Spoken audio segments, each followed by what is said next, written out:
So today we're taking a look at Live Robo. The store doesn't really have that much video content out there, at least in English, so I figured I'd make one. This is from 1988's Super Sentai Liveman, and we have Landlion, Jet Falcon, and Aqua Dolphin, the live machines that will come together to form Live Robo. So let's take a look at them individually.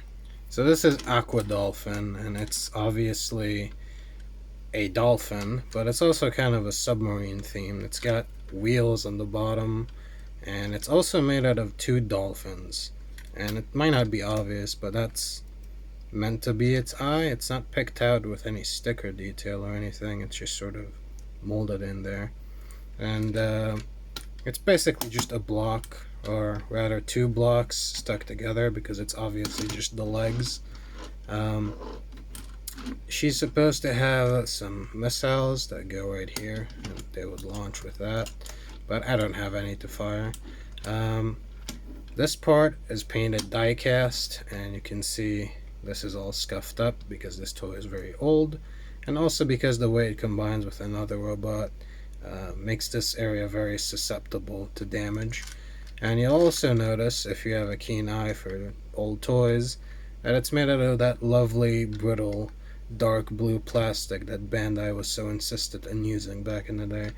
Mine isn't broken, but this one is very easy and very common to break. So as far as transforming her into the legs, it's a pretty simple process. You just fold these in, fold these side fins in, fold the feet up, come back here, open these flaps, and fold these in. Close them up, and you just split them apart, and you've got legs. So next up we have Landline, who's obviously a lion, and this one is a little bit more interesting since it's actually a lion and not just legs stuck together. It's got a mouth that opens, it's got 4 legs, all of which move, some more than others. The front leg doesn't really have much. It's got a little bit of forward, a little bit of bend, paw.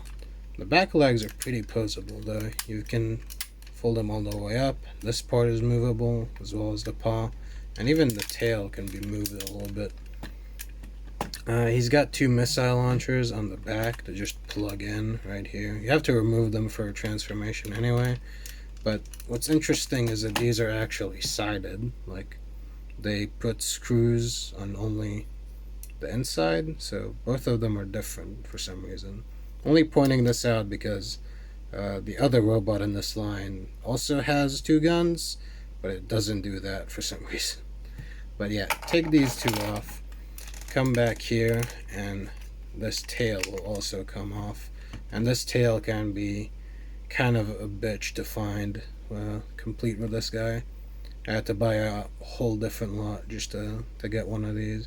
And it's made out of a really nice, kind of weird plastic. It doesn't really feel like anything else on this set, but this doesn't really come into play. It can sort of be a weapon, but not really.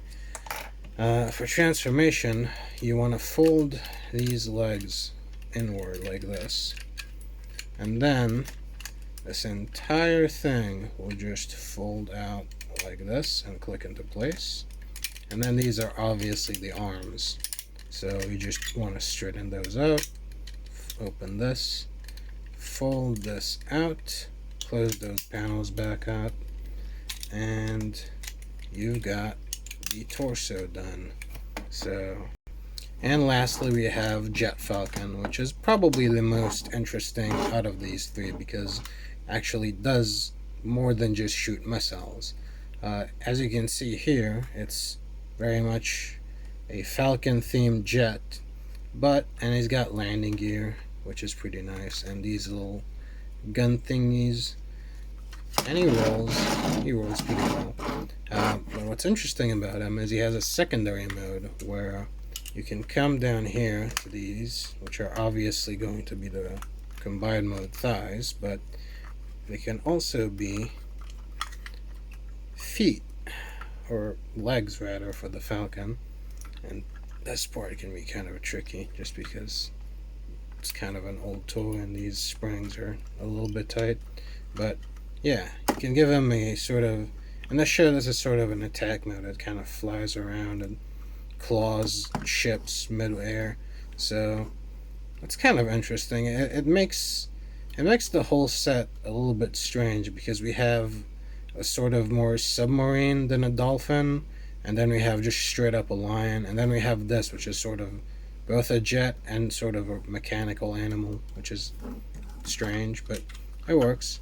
For transformation into combine mode, you just want to fold these back up, come here, and straighten out the legs, and that's obviously going to be a combine mode diaper. Take this part out, and that's going to be a shield. Put that to the side. And there's his head. So there's a button back here, and that's actually going to extend this entire section. Then you want to just close these up, and you've got it all ready. So let me bring out the other two and we'll combine.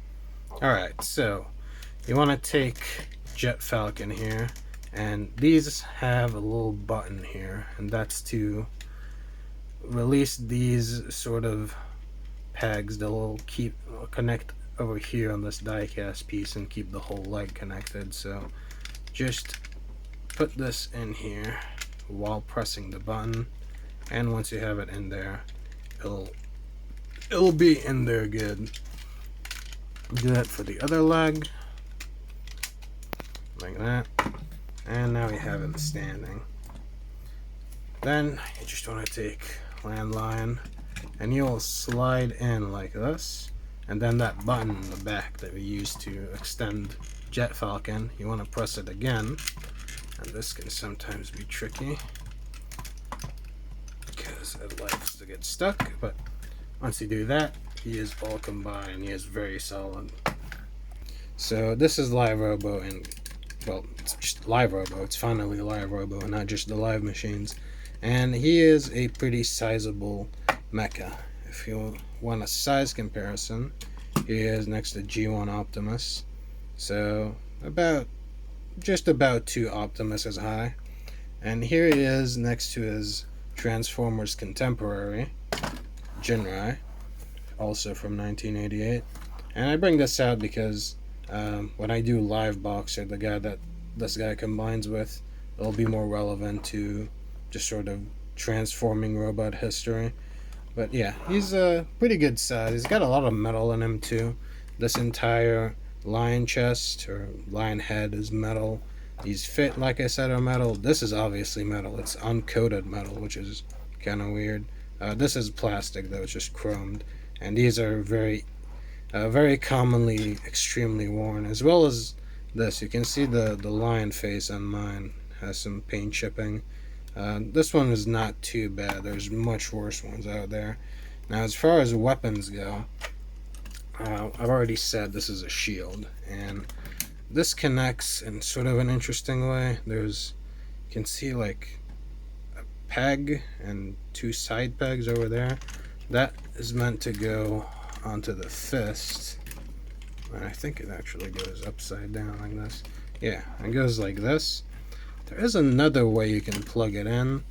I can never remember how. It's like something strange. I think it's like this. It might be like this.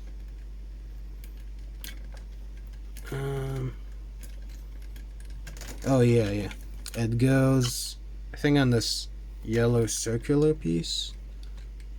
I might be misremembering. Hold on. So I remembered how to do it. It actually doesn't peg in. It just sort of slots over the rear paw.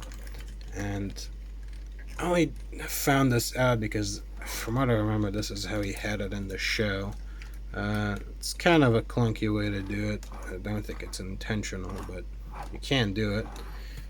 We have this, which, like I said, can be used as a weapon. It has this handle, which doesn't exist for any other purpose. Never used it in the show, but I suppose it can be sort of a whip weapon or something like that. Usually I just leave it off because it doesn't really go anywhere.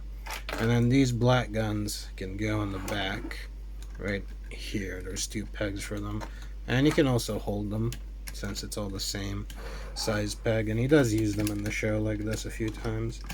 And finally we have his sword, which is on my copy very worn, but it's a pretty nice sword. It's all chrome, pretty standard for 80s Sentai. But yeah, one interesting thing about him is that he's the most posable Sentai mecha of his decade, I think. I'm pretty sure he is. Because usually Sentai mecha, all the way up to I mean, even now they're kind of bricks, but they usually, for the longest time, just had shoulder articulation and nothing else. But this guy actually has universal shoulders, which is kind of interesting. It's basically only because of how the landline transforms, but he also has elbows because of how landline transforms, which is also, I think, a first for Sentai Mecha. I could be wrong, but yeah, it makes him. It's obviously still a brick, like the legs don't move at all and the head is static, but makes him kind of noteworthy for being one of the more posable 80s 80s mecha. The head is pretty nice. Mine is a little bit scuffed up, but it's not too bad. He's got stickers in the sides of his ears for some reason. There's a lot of sticker work on him in general. Some of it has held up pretty well on mine, some of it hasn't. Like these side stickers and Aqua Dolphin are kind of peeling off. This in the back here, the Jet Falcon was supposed to have a big, like, you can actually see the outline of it, I think, on camera. You can see the outline of where the sticker was supposed to be. But when I got it, it was so worn I had to take it off because it was just curling up.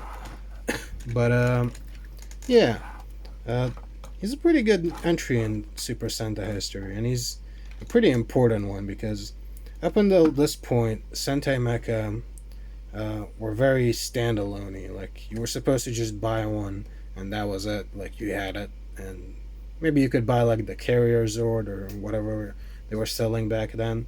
But they were kind of self-contained, if that makes any sense.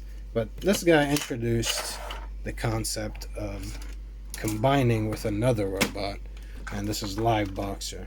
And next video I'll show this guy off because he does quite a lot, and he's sort of the pioneer of a lot of tropes that we would see in not just Super Sentai, but just in transforming robot lines in general. And yeah, so overall, Live Robo is pretty cool. I like him quite a bit, even on his own. He's pretty impressive for an 80s toy.